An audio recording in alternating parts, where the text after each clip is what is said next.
Hello, everyone, and welcome to today's podcast of Online Business Made Easy.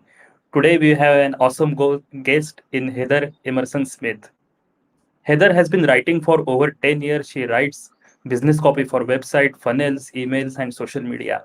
She has ghostwritten books for several of her clients, and she's an expert in persuasion, buyer psychology, and of course, watching Netflix.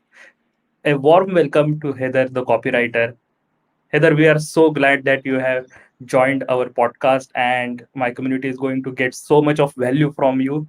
And we are so much excited to know more about copywriting, the insights of copywriting, and everything.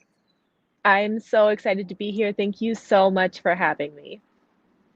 Thank you, Heather. So, most of my students are web developer. I myself is a web developer, and web Right. developers have a tendency, to build a beautiful website. They want the most beautiful website of, and I'm almost half the client wants the website like Amazon. Yeah. Someone wants Yep. website like, somebody has a blog and they want a blog like Bill Gates blog or something like that. But they have their own objective, and according to their business, they build their website. You just cannot, fit in all. I mean, their website won't be useful for you if you are a beginner, or a beginner coach or a new consultant. You cannot have a website of that is something similar to Pat Flynn or maybe Amy Porterfield. That is not good for you.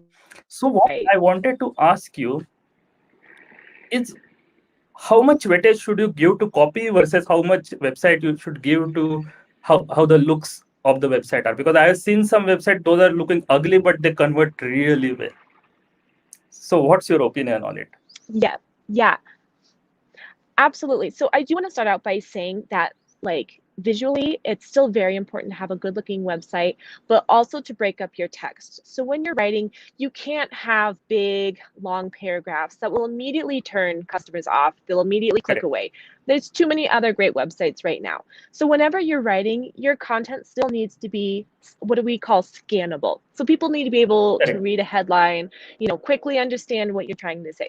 So that being said, and understanding that, content is so important. Like you said, I've seen really ugly websites do really, really well. And that's because the Correct. message that they're sharing has really captured the attention of the audience, and they're just gelling so well with what's being said. So if you can get a good headline that draws the right people in and keep their attention, even if you're like the visuals aren't as great as you want them to be, even if you don't have, the right format, or whatever it is that you're focused on your website, you will still be able to convert really well, because what's powerful is the emotions that you're pulling from other people. So once you're pulling on Correct. those emotions, if you can get that, you're good to go. So would spend I would spend more time making sure that your writing is really good and that you're capturing the attention of your audience. And then once you've done that really well, then start working on the visuals. Correct. Absolutely. I mean, I have seen some websites that have, beautiful hero image. There are sliders going on, and the Yep. tagline that or the headline that they have written is world's best something something. Right. What world's Right. best? I mean, it's so generic. It doesn't connect Yeah. with your audience. Right. I mean, you must have seen such huge examples of. Oh, absolutely. That's one of the first things that we go over. It's like, okay, who are you talking to? And they don't really Correct. care about this. So how do we make them care about what you're saying? Yeah. Correct. Then, you know, most of the entrepreneurs, they sometimes they don't have a huge budget to hire a copywriter. They start writing. I mean, they start writing on their own. They start. I Mhm. have seen many people, just copy paste from somebody else's website and then just plug their content in. Yep. So yes, copywriting is definitely a specialized skill, but can these people, follow some framework? Can how can they gain the skill of copywriting? So at least they can write for their website when it's not feasible for them to hire somebody else. Yeah, absolutely. So I get this question a lot. So there's a couple of things you can do. Now, one, and I will never, ever, ever coach condone word for word. One, you don't know who their audience is, you don't know who they're trying to message. Don't ever do that. However, you can 100% be inspired by other people's websites. So Correct. we do, when I work with clients, we often pull, I'm like, who do you really like right now? Whose websites are you excited about? And we pull inspiration from them. So if you see a headline you really like and you're like, yes, I love that, figure out how you can take that same headline and make it your own. Correct. How can you change the words around so you still have that same energy to make your own? So, for example, if you really like Amy Porterfield, what elements do you really like on her website? What copy do you really like Correct. that you're like, yes, that's exciting, that's pulled me in, and now how can you make your own version? And then I recommend pull from 2 or 3 different websites. Don't just pull from one website at a time. So you can absolutely Correct. take the greats, see what they've done, and then make your own version of it. I would also recommend, if you're really interested in writing your own copy, pick up a book or two, take an online course, like get the basic elements down. And from those basic Correct. elements, you can continue to play and work on your copy. And one really Correct. quick tip is that I see a lot of new writers, they get really attached to what they've written. I say you cannot be Correct. attached to what you've written. You're going to write Yes. it, you're going to see if it works, and then you're going to rewrite and rewrite and rewrite. So do not be Correct. afraid Correct. to rewrite. Correct. And it happens so that the best line that you have written, and a couple of days later, you feel like, no, it's not connecting with your audience. That line is Right. absolutely not making any sense. So yes, as you said, you have to keep improving on whatever you have written. You cannot be just simply too tight with whatever you have written. Absolutely Exactly. agree with you. Absolutely. So now most of the new web developer or entrepreneurs, they have few basic pages on their website. Let's say they have Hmm. homepage, they have their about us page, Uh-huh. and then they have maybe products or services page. So let's go one by one. And what are your thoughts on homepage? What is the framework that they should follow? What are the do's, what are the don'ts? And yes. Yeah, absolutely. So let's start with the homepage. And here's the mistake I see with a lot of people on their homepage is they're trying to give too much information at once on a homepage. When you're thinking about a homepage, think of it as a crossroads, right? You're on a street and you're looking at all these street signs and you're saying, which way do I want to go? Your reader is you standing on that street sign. So you're saying, okay, if you want to know this, go this way. It's a directory. That's what your Correct. homepage is. But you cannot be asking too much of your audience. If you're saying, read my blog, watch my YouTube, check out my product, if you're trying to give them too much information, they won't make a decision. So when I help my clients write a homepage, I say, what are the 3 things you most want your reader to do? So normally it's Correct. build authority. So that means blog posts, take them to your YouTube, Correct. whatever. We want to add to their email list. So what's your opt-in, etc. And then most people say, I want, them to look at my products. So then we're going to push Correct. just one of their products. So it's just 3 actions that we're asking a reader to take. Um, Correct. I also see a lot of people who don't try to grab their reader right away on their homepage.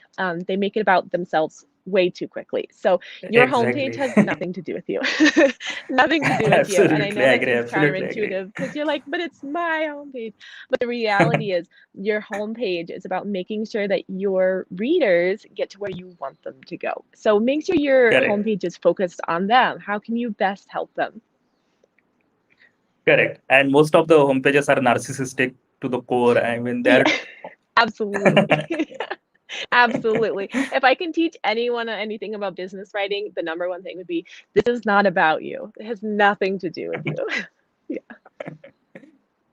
so, as you said, you have to first of all find out the objective. What are the things that you want to Yes, promote, and promote those only pages on maybe correct. sections on your homepage, and not to stuff it with a YouTube channel, a podcast, a blog, and so many other Exactly. things. Exactly. Correct. Exactly. And okay. So what if there are more than I mean there are multiple objectives. Let's say, for take an example of, let's say, Pat Flynn. He has a podcast also. He Hmm. has a YouTube channel. He has a big Hmm. blog. So then there Hmm. are multiple all the aspects are important. In that case, how you prioritize them, how you know, uh, how basically you go about it. So that depends. It depends on what you're focused on building right now. So, for example, if you've just launched your podcast and you really want to build your numbers with that, right now that's going to be your focus, or maybe you're really Okay. proud of your YouTube channel and you're like, I really want to show people that I've built my YouTube to 10,000 followers, and you really want to build your authority that way. Great. Then pick that one. And a website, as you would know, is not a stagnant being. It's living and breathing. So you're constantly going to be saying, Correct. this is my priority right now. Oh, no, I've shifted and this is my priority. I just make sure that you're not putting too much at once. So your readers right now on your homepage specifically don't need to see Correct. the 10 different ways to connect with you. They just need one to start. You can Correct. always do a connect with me page and have all of your, connections there. But on your homepage, very clean, Correct. very focused. And that's what will get people to convert better. So you're more likely to get someone to read your blog. You're more likely to get them on your email list Correct. if they only have 3 options. Correct. Agreed. Completely agree. Now, when it comes to basically solopreneurs or small businesses, they Mhm. have to sell their story basically through about me or about us. And in that case, because whenever some stranger comes onto your website, that person wants to know more about you. They want to know what's your background, Yeah. because you are not big enough to have a big brand behind your. So you have to sell your story and sell your, I don't know. So how you go about it? Yeah. Okay. So we're going to go back to this is not about you again. So a lot of people make the mistake and they get really uncomfortable talking about themselves. And I totally get it. I'm still the same way, even after all these years. But when you're writing an About Me page, what you need to remember is that your reader, they care about you, but they care more about how you're going to help them, right? So when you're Okay. writing your About Me page, we're going to be talking to how can you help this reader? How are Correct. you going to help them have a transformation? So where I always start out a homepage when I'm writing by qualifying the reader. That means I'm going to say something like, do you feel, and then list qualities that they want to feel right now. Correct. And we're going to start to expand and say, is this you? Do you fit into the criteria? And as people are saying, yes, that's me, they're going to be excited and they're going to want to read more because you're saying, I see you, I can solve your problems, I know what you're struggling with. But if this is not them and they're saying, no, this isn't me, they're going to click away. And that's a great thing, believe it or not, because we want the right people to be reading our websites. We want the Correct. people we connect with to be reading our websites. So every time we're writing an About Me page, I would write a qualifying paragraph. That means what we're Correct. doing is we're saying, you know, these are the type of people that I can help. And then we're going to go into Correct. your, like, okay, these are my accomplishments. This is how I can do the above. This is how I can help you. Correct. So maybe it's like your story and their story has to be parallel, and then you had some, a Exactly. big moment, and you took off from that point towards success, or maybe, financial freedom, or whatever it may be. So it has to be Right. parallel with your whatever audience you are qualifying. It cannot be, something taking some tangential route and just glorifying yourself. That should not be the way.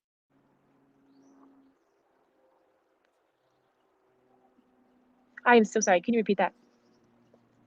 I mean, the story has to be parallel with their story. It cannot be, self glorifying, basically, self Yeah, glorification. exactly. Exactly. And it's not that you can't talk about yourself and what you've done. That's not what I'm trying to say at all. That part comes. Correct. What you want to do is you don't want to start out with that because Correct. people need to know that you can help them. Right. Absolutely.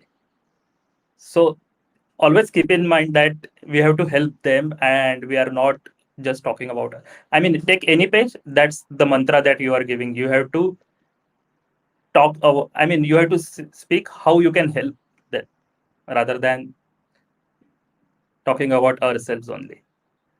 Yeah, exactly. So we're always going to be speaking to our readers. So I actually really like to frame this as I always find a friend who would really benefit from this service. So every time I'm writing, or even if it's for a client, I'm thinking in my head, like I'm writing to exactly this one person. And what that does is Correct. often it takes my voice from me to, oh, let me help, Correct. let me support you, let me tell you what I Correct. know. And all of a sudden my content shifts and it's so easy and it makes it a lot easier to write because you're out of this me Correct. mindset and into a you mindset. And how can I help? Correct.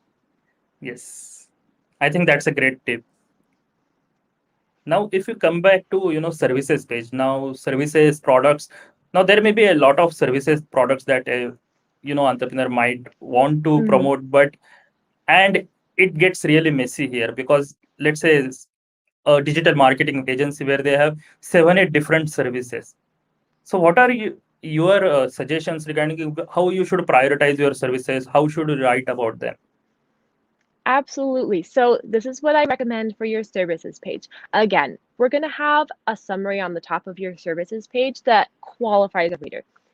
This is who these services are for.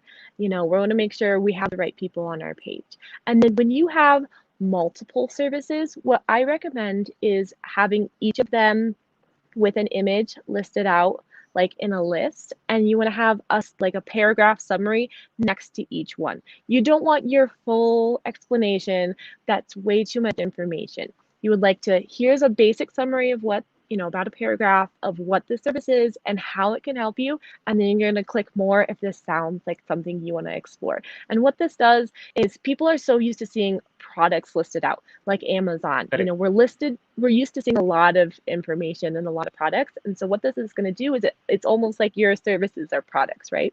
So you're like, okay, does Correct. this catch your interest? Great, click more. Does this one catch your interest? Great, click to learn more. So this takes it away from overwhelming amount of content and into Correct. like easy to digest, Right. services. Correct. So I have one question here. I mean, one of my student asked this question. Now they have premium digital marketing services, and what they get is people who are looking for low end of the digital marketing services. So he was asking me how I Uh-huh. should write my content in a way that it disqualifies certain leads. So he wants to disqualify probably higher end clients because he's serving a lower end client. Is that correct? No, it's other way around. He wants to Other way around. disqualify the Perfect. low. Yes.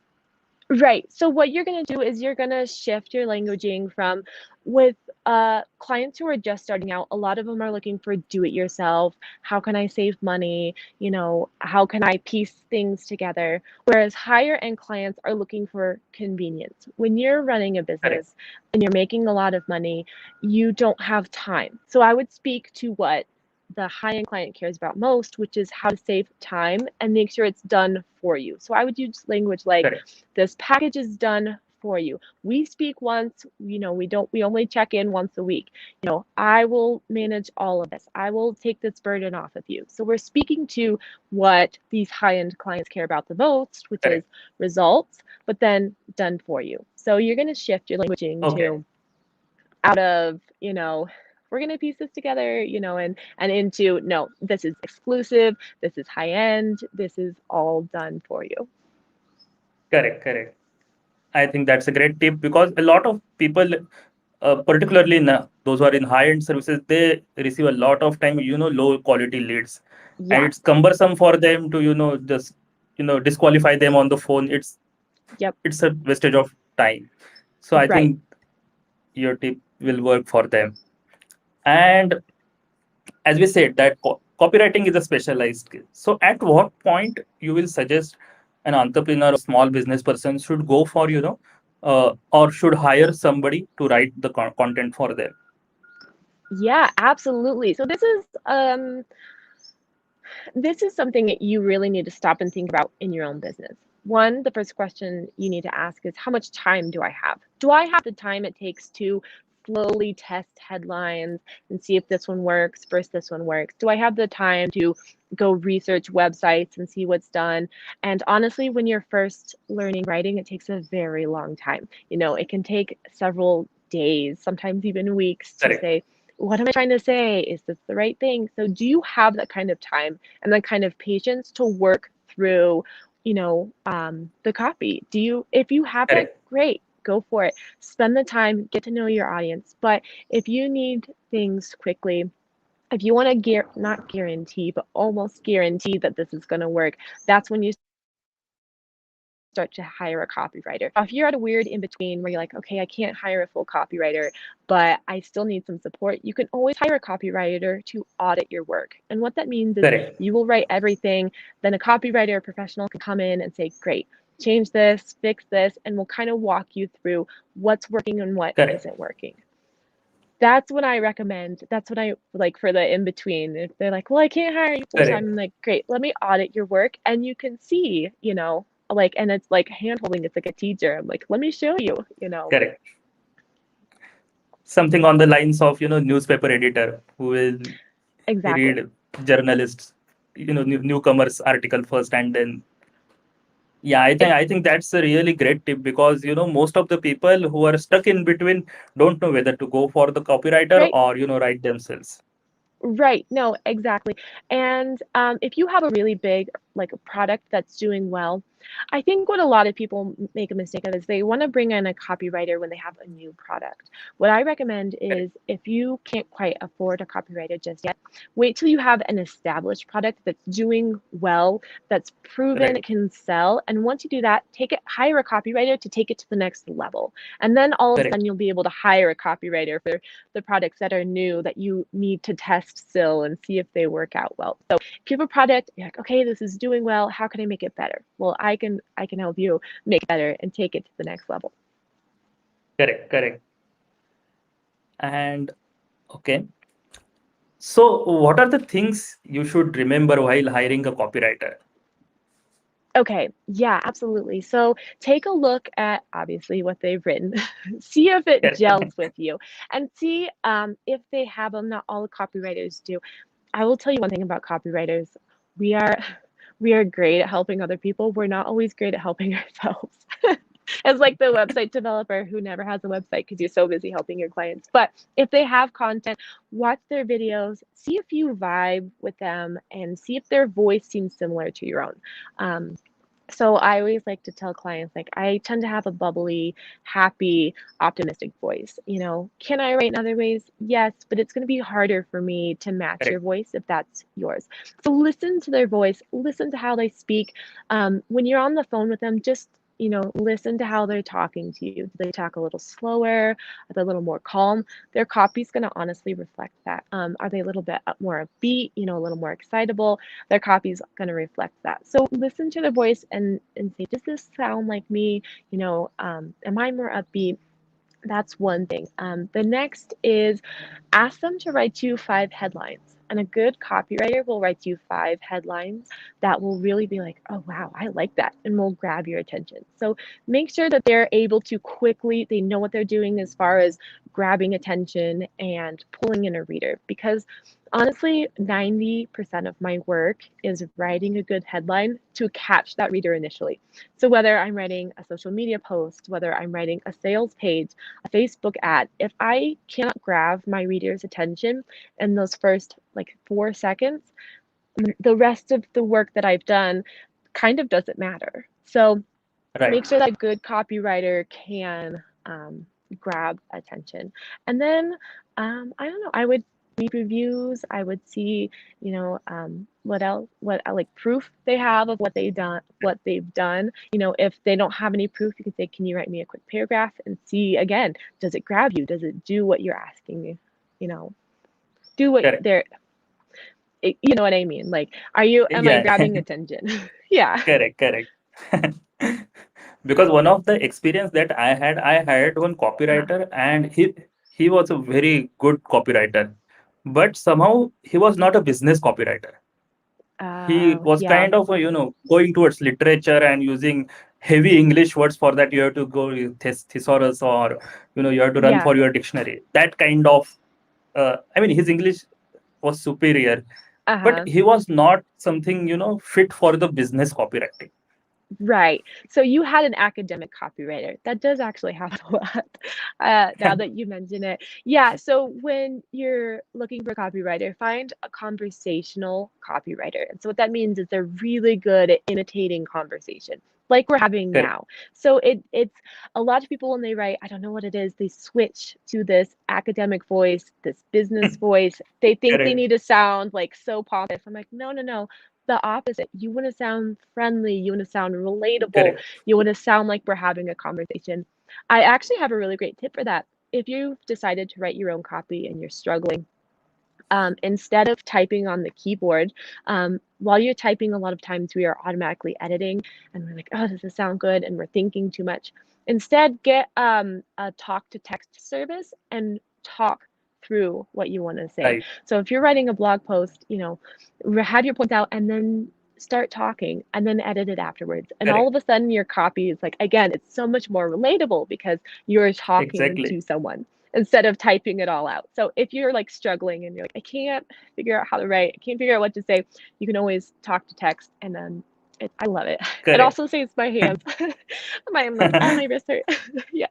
I completely agree with you. I mean, I tried it last week. I downloaded that app Uh, Otter.ai, and yes, I yes.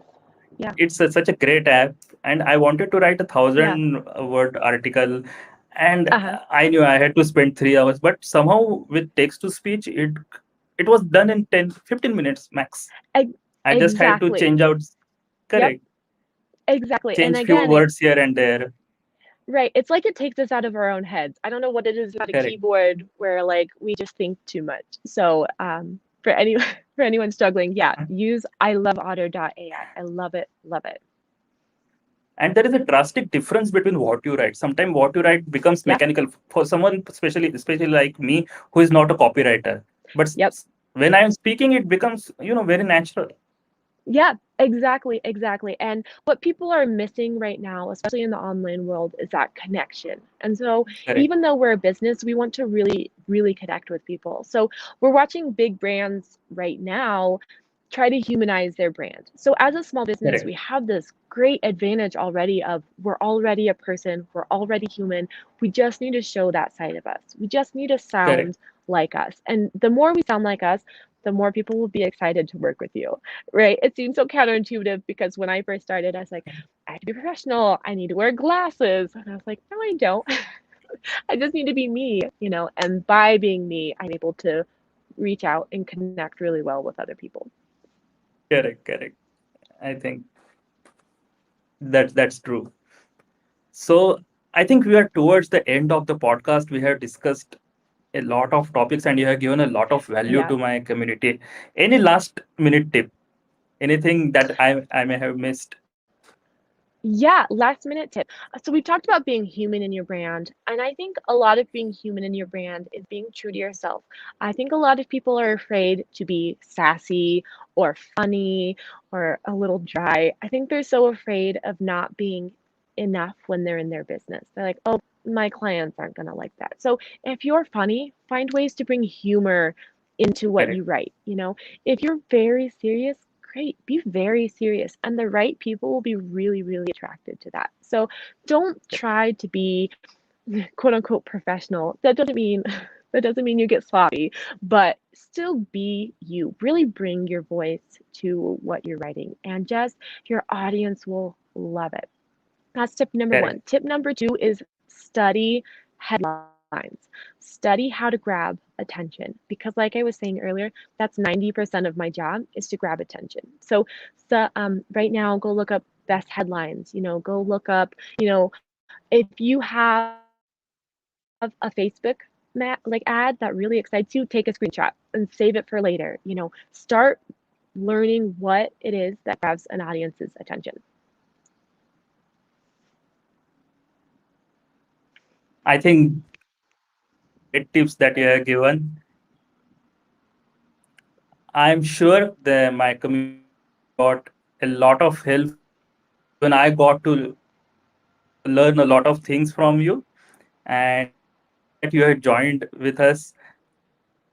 So, on behalf of everyone, thank Heather Emerson Smith for joining Online Business Made Easy podcast. Soon I will send out the recorded audio, and I will also type how you can contact Heather and how she can help your business. So thanks again, Heather, for joining us. It's really been an exciting session. Thank you so much. It was wonderful to be here. Thank you. Have a nice day, everyone.